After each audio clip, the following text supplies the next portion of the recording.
Welcome students. आज हम आपकी व्याकरण पुस्तक व्याकरण कुंज के पाठ 15 विराम चिन्ह को पढ़ेंगे। विराम चिन्ह जो है ये बेटा आपके लिए नया टॉपिक नहीं है। इसको आप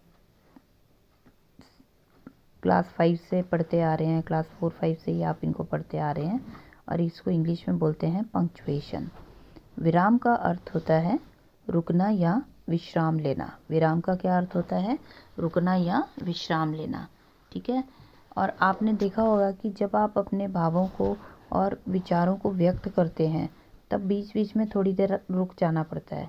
तो अगर आप बोलते समय या लिखते समय आप विराम चिन्हों का प्रयोग नहीं करते तो आप अपनी भावों को, अपने मन के भावों को और अपने विचारों को पूर्णतः आप स्पष्ट नहीं कर पाते और दूसरों को आपके भाव जो हैं वो अच्छे से समझ नहीं आते या आपकी भाषा जो है पूरी तरह से स्पष्ट नहीं हो पाती है। तो इसलिए इनका हमारी भाषा के अंदर इनका प्रयोग करना आवश्यक है। तो बोलते समय इस प्रकार के रुकने की प्रक्रिया को लिखित भाषा में स्पष्ट करने के लिए कुछ चिन्हों का प्रयोग किया जाता है। इन संकेत चिन्हों को ही विराम चिन्ह कहते हैं। उसके बाद देखिए इसकी डेफिनेशन क्या लिखी है। लिखित भाषा में रुकने की प्रक्रिया को स्पष्ट करने के लिए जिन संकेत चिन्हों का प्रयोग किया जाता है उन्हें हम विराम चिन्ह कहते हैं।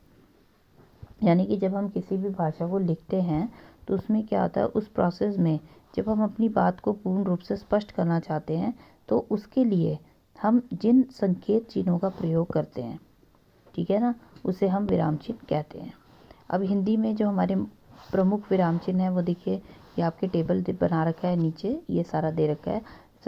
सबसे पहले वाले साइड में आपका क्या है, सारे विराम चिन्हों के नाम हैं।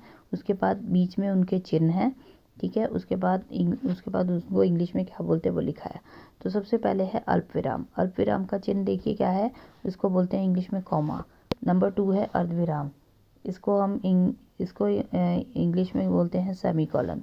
नंबर 3 है पूर्ण विराम, फुल स्टॉप। नंबर 4 है विस्मयादिबोधक, मार्क ऑफ एक्सक्लेमेशन बोलते हैं जिसको। नंबर 5 है प्रश्न चिन्ह, प्रश्न चिन्ह को इंग्लिश में क्वेश्चन मार्क।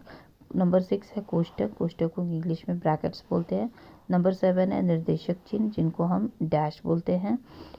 नंबर 8 है उद्धरण चिन्ह जिसको हम इंग्लिश में बोलते हैं इन्वर्टेड कॉमर्स, ठीक है ना। अब ये जो उद्धरण चिन्ह होते हैं बेटा ये 2 प्रकार के होते हैं। इसको सिंगल इन्वर्टेड कॉमर्स भी होते हैं और डबल इन्वर्टेड कॉमर्स भी होते हैं। यहाँ पे आपके डबल दे रखे हैं, सिंगल नहीं दे रखे। आदेश चिन्ह नंबर 9 है, इसको हम बोलते हैं साइन ऑफ फॉलोइंग। ये आदेश चिन्ह जो होगा ये आपने अपने क्वेश्चन पेपर्स में देखा होगा, जैसे आपको ऊपर क्वेश्चन लिखा होता है आंसर दी फॉलोइंग क्वेश्चंस, उसके बाद ये आपके आदेश चिन्ह लिखे होते हैं, ठीक है। उसके बाद नंबर 10 है आपका लाघव चिन्ह और नंबर 11 है आपका योजक चिन्ह, ठीक है ना। लाघव चिन्ह कौन से होते हैं? Abbreviation sign. और योजक चिन्ह कौन से होते हैं? आपके हाइफन। इसके बाद सबसे पहले हम अल्पविराम के बारे में पढ़ेंगे, ठीक है ना। इसके बारे में हम पूरा डिटेल पढ़ेंगे कि अल्पविराम किसको बोलते हैं और ये किन किन कंडीशंस में प्रयोग किया जाता है। तो सबसे पहले देखिए, किसी एक वाक्य के अंतर्गत पढ़ते समय या बोलते समय थोड़ी देर रुकने के लिए अल्पविराम का प्रयोग किया है। जब हम एक ही वाक्य को बोलते हैं और उसके वाक्य के अंदर हम पढ़ते समय या बोलते समय थोड़ा थोड़ा हम रुकने के लिए अल्पविराम का प्रयोग करते हैं, यानी हम थोड़ा सा रुकते हैं जहाँ वहाँ हम अल्पविराम का प्रयोग करते हैं। इनका प्रयोग जो है वो किन किन कंडीशंस में होता है वो देखिए। नंबर क पे है, एक स्थान पर प्रयुक्त नामों को अलग अलग करने के लिए अल्पविराम का प्रयोग किया जाता है और अंतिम नाम से पहले और का प्रयोग होता है। ये तो आप बेटा ये आपको पता ही है कि जब एक जैसी चीज़ों के बारे में बात करते हैं ना, जैसे अब यहाँ पे ये नाम दे रखे हैं, ठीक है, तो नाम सारे हैं अलग अलग, कनिका, नेहा, यतिन और प्रणव। तो ये आपको पता है कि जब इनको हम अलग अलग शो करने के लिए हम थोड़ा सा रुकते हैं, तो इसलिए हम उनके बाद इसको अल्पविराम का प्रयोग करते हैं। अब जैसे फलों का हम नाम लेते हैं, ठीक है, कि माँ बाजार से सेब, केले और संतरे लेकर आई, तो हम उसमें सेब और केले के बीच में आपको क्या लगाओगे? अल्पविराम का चिन्ह आपको लगाओगे। उसके बाद नंबर ख पे देखो क्या कंडीशन के अंदर इसको हमने प्रयोग करना है। संख्या के अंकों के पश्चात, ठीक है ना, जैसे हमने ये संख्याएं लिखी हैं 2 3 4 5 6 7 8 9 10, तो इनके साथ हम इनको अल्पविराम के चिन्ह को लगाते हैं। नंबर गा की कंडीशन क्या है, कब लगता है ये, यह, वह, तब, जो आदि के स्थान पर ये सब लगाए जाते हैं अल्पविराम। जब मैं उसके घर गया वह सो रहा था, जो घड़ी आपने भेजी मुझे मिल गई, ऐसे वाक्यों में भी आप इनका प्रयोग करते हैं। नंबर घ पे देखिए संबोधन के बाद, जैसे हम अपने मित्रों को बुलाते हैं, ठीक है, किसी को आवाज़ लगाते हैं, तो उसके बाद भी हम क्या लगाते हैं, अल्पविराम का चिन्ह लगाते हैं। जैसे फॉर एग्जांपल यहाँ पे क्या दे रखा है, मित्रों, और मित्रों के बाद आपका लिखा हुआ है अल्पविराम, आज मैं आपसे विदा ले रहा हूँ, ठीक है। उसके बाद नंबर ड पे है अभिवादन, समापन, पता, दिनांक आदि के बाद भी। ये तो आपको मालूम है, अभिवादन में जब आप लेटर लिखते हो, उसमें आप जिसको भी लेटर लिखते हो, आप लिखते हो ना प्रिय मित्र, ठीक है, प्रिय दादाजी या प्रिय माताजी, कुछ भी लिखते हो तो उसके बाद आप ये अल्पविराम का चिन्ह लगाते हो।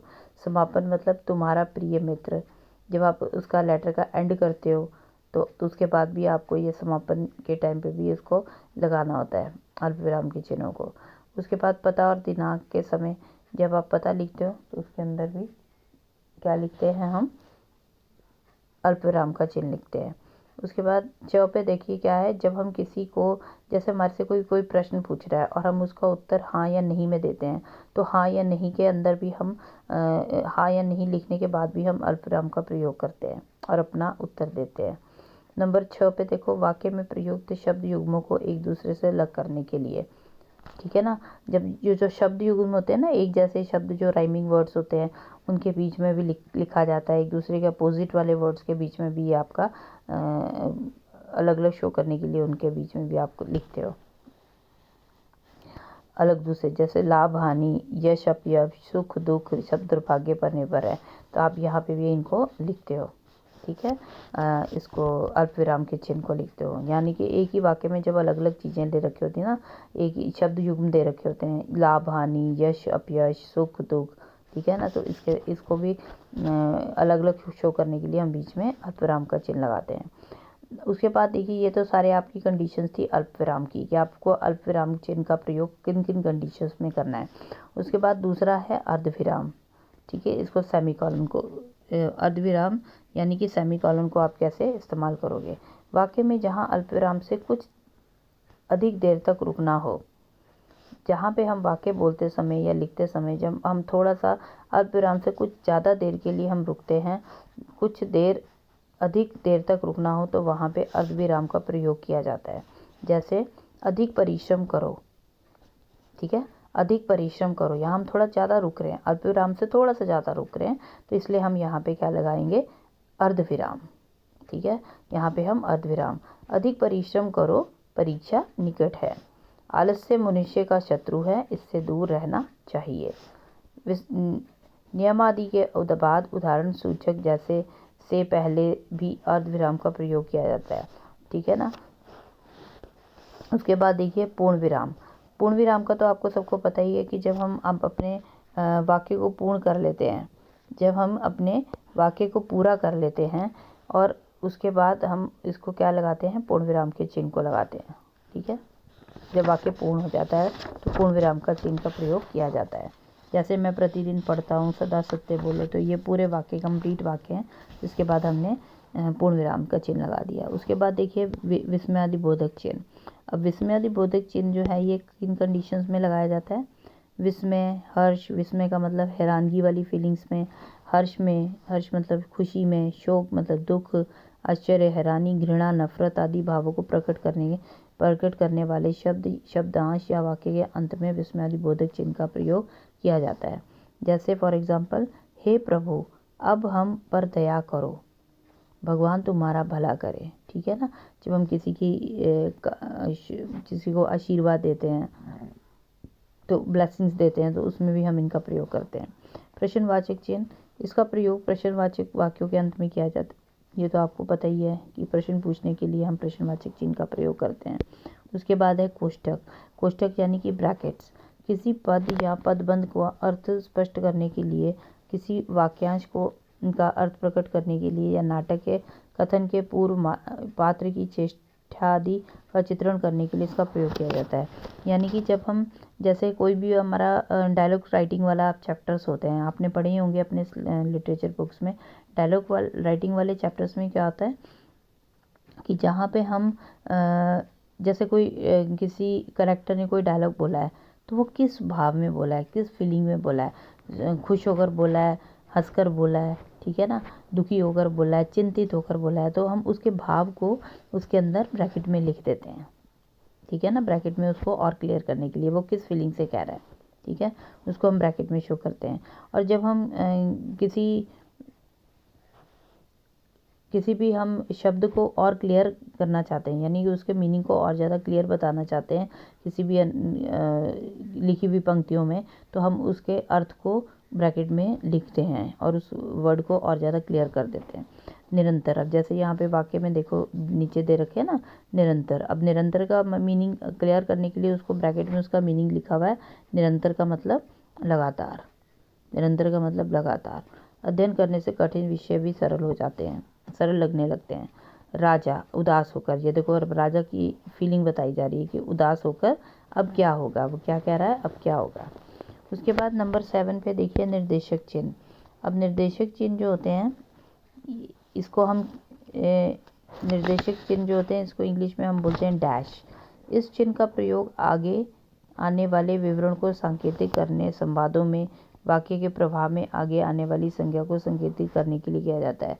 जैसे अब देखो, जैसे जब भी हम लिखते हैं तो उसके साथ हम क्या लगाते हैं, निर्देशक चिन्ह लगाते हैं, ठीक है, मतलब किसी चीज़ को हम और आगे डिस्क्राइब करते हैं ना, तो उसके बाद उसको डिस्क्राइब करने के लिए हम इसका निर्देशक चिन्ह का प्रयोग करते हैं, ठीक है ना। संज्ञा के 3 भेद हैं, अब इसको हम आगे डैश लगाते हैं। राम, राम किससे कह रहे हैं, राम क्या बोल रहे हैं, भरत तुम अयोध्या लौट आओ। भरत कह रहे हैं भैया ऐसा ना कहो, हिंदी साहित्य के सूरदास जन्मान थे। तो ये जहाँ पे हम इस तरह के वाक्य लिखते हैं वहाँ पे हम निर्देशक चिन्ह का प्रयोग करते हैं। उसके बाद नेक्स्ट आपका है उद्धरण चिन्ह। उद्धरण चिन्ह का मतलब ब्रैकेट्स। अब यहाँ पे ये सिंगल इन्वर्टेड कॉमर्स भी आपके होते हैं और डबल इन्वर्टेड कॉमर्स भी लगते हैं। तो ये देखिए यहाँ पे आपका डबल इन्वर्टेड कॉमर्स के बारे में ही बताया गया है। यहाँ पे जब किसी दूसरे की उक्ति को बिना किसी परिवर्तन के ज्यों का त्यों कहा जाता है, मतलब कि जब हम किसी के द्वारा कही हुई बात को ज्यों का त्यों वैसा ही बताते हैं या लिखते हैं तो हम उद्धरण चिन्हों का प्रयोग करते हैं। जैसे लोकमान्य तिलक ने कहा था, मतलब लोकमान्य तिलक जो हैं उन्होंने क्या कहा था, उनकी बात को वैसे का वैसे ही हमें बताना है। तो क्या कहा था पहले लगाएंगे हम अल्पविराम, उसके बाद उन्होंने क्या कहा था उसको इन्वर्टेड कॉमर्स में ले लेंगे, ठीक है ना। वाक्य को पूरा करके पूर्ण विराम लगा के इन्वर्टेड कॉमा से उसको क्लोज कर देंगे। गीता का वचन है, अब गीता का वचन क्या है, कॉमा लगाया, उसके बाद कर्म करो फल की इच्छा मत करो। और उनका सेम कथन कहा हुआ क्या है गीता का, गीता वाली बुक में कि कर्म करो मतलब काम करो, फल की इच्छा मत करो रखो। तो इसको हमने उनके द्वारा गीता द्वारा कही बात को जो है सेम वैसे का वैसे ही बताने के लिए हम उसको इन्वर्टेड कॉमर्स में लिखेंगे। उसके बाद नंबर 9 है आदेश चिन्ह। नंबर 9 आपका क्या है, आदेश चिन्ह, जिसको आप साइन ऑफ फॉलोइंग बोलते हो। तो ये आपने क्वेश्चन पेपर्स वगैरह में भी देखा होगा। किसी विषय को क्रम से लिखना हो तो विषय क्रम व्यक्त करने के पूर्व इनका प्रयोग किया जाता है। संधि 3 प्रकार की होती है। इसके बाद आप देखो ये आदेश चिन्ह लगा देते हो, स्वर संधि, व्यंजन संधि, विसर्ग संधि, मतलब ये आपके किसी चीज़ को और ज़्यादा हम क्या करते हैं, जब हम क्रम से लिखते हैं तो हम विषय क्रम व्यक्त करने के पूर्व इसका प्रयोग करते हैं। उसके बाद नेक्स्ट आपका है लाघव चिन्ह। देखो लाघव चिन्ह तो बेटा आपका बहुत इजी है। साइन ऑफ एब्रीविएशन जो होते हैं, जैसे पंडित है, पंडित को हम शॉर्ट में लिखते हैं ऐसे, जैसे ये लिखा हुआ है प के ऊपर बिंदी और सर्कल। डॉक्टर को हम कैसे लिखते हैं, डा लिखे ऊपर चांद और नीचे सर्कल, साथ में सर्कल। ऐसे ही प्रोफेसर होता है, ठीक है ना, पंडित, प्रोफेसर, डॉक्टर हो गया। तो इसके बाद नंबर 11 पे देखिए क्या है, योजक चिन्ह। नंबर 11 पे क्या है हमारा, योजक चिन्ह। यह चिन्ह 2 पृथक शब्दों को जोड़ता है। पृथक का मतलब 2 अलग अलग शब्दों को जोड़ता है योजक चिन्ह जो होता है। इसका प्रयोग द्वंद्व और तत्पुरुष समास में होता है। जैसे हमने पीछे भी समास पढ़े थे ना, आपने द्वंद्व समास भी पढ़ा था, तत्पुरुष समास भी पढ़ा था, तो इनका प्रयोग उसमें होता है योजक चिन्हों का। और तुलनात्मक सा सी से पहले द्वित्व शब्द युग में होता है।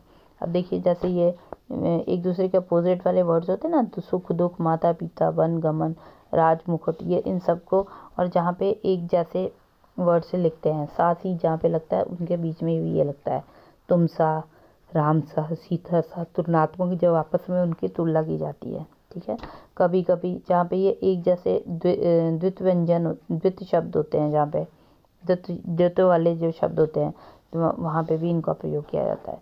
उसके बाद देखिए बेटा, अब इसकी एक्सरसाइज, आशा करती हूँ ये आपको चैप्टर समझ आ गया होगा। आप इसको अब डिटेल में पढ़ेंगे तो आपको और ज़्यादा क्लियर हो जाएगा। इसकी एक्सरसाइज देखिए, नीचे दिए गए चिन्हों के सामने उनके नाम लिखिए। ये जितने भी चिन्ह हैं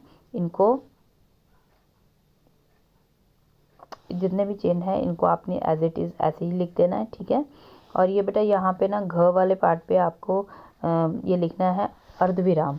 तो ये बेटा आप इसको, मैंने ये लिखा नहीं गया है, इसको आप अर्धविराम खुद कर लेना। अर्धविराम का चिन्ह है ये घ पे। उसके बाद क्वेश्चन नंबर 3 है, निम्नलिखित वाक्य में विराम चिन्हों का प्रयोग करिए। ये भी आप देखकर इसको एज इट इज़ ऐसे ही लिख लेंगे। ठीक है, पहला विस्मयादि बोधक चिन्ह लगाया हमने फर्स्ट वाक्य में। नंबर 2 वाक्य में हमने ये लगाए हैं, आपके उद्धरण चिन्ह लगाए हैं, क्योंकि ये रामचरितमानस जो है वो एक पुस्तक है, जिसको हम सिंगल इन्वर्टेड कॉमर्स में ले लेंगे, किसने लिखा, पीछे हम प्रश्न चिन्ह लगाएंगे। और ये जहाँ पे सीता, सुशीला, सलमा है, इनको बीच में हम अल्पविराम लगाएंगे। राम ने क्या कहा, कॉमा लगाएंगे, उसके बाद अल्पविराम लगा के उसके बाद क्या कहा उस बात को हम ब्रैकेट्स में ले लेंगे, यानी कि उद्धरण चिन्हों में लिखेंगे। उसके बाद अगला भी विस्मयादि बोधिक का चिन्ह आएगा। ठीक है, उसके बाद नंबर 4 जो है, इसमें आपको ऑप्शन दे रखे हैं, दो ऑप्शन है, उनमें से एक करेक्ट ऑप्शन आपको चुनना है। ये बेटा ये क वाला जो है ना, अधिक रुकना हो तो प्रयोग किया जाता है कौन सा, अर्धविराम का। ठीक है, अधिक रुकना हो तो कौन सा प्रयोग किया जाता है, किसका, अर्धविराम का। नंबर ख है, हर्ष विलास के लिए प्रयोग किया जाता है विस्मयादि बोधक। नंबर ग है, किसी वाक्यांश का अर्थ प्रकट करने के लिए क्या किया जाता है, कोष्टक। उसके बाद दूसरे की उक्ति को ज्यों का त्यों बताने के लिए कौन सा प्रयोग होता है, चिन्ह, उद्धरण चिन्ह। ठीक है, तो बेटा ये थी आपकी एक्सरसाइज। अब आशा करती हूँ ये चैप्टर आपको समझ आ गया होगा। इसको आप ध्यान से दोबारा पढ़ लेंगे और इस एक्सरसाइज को कर लेंगे। धन्यवाद।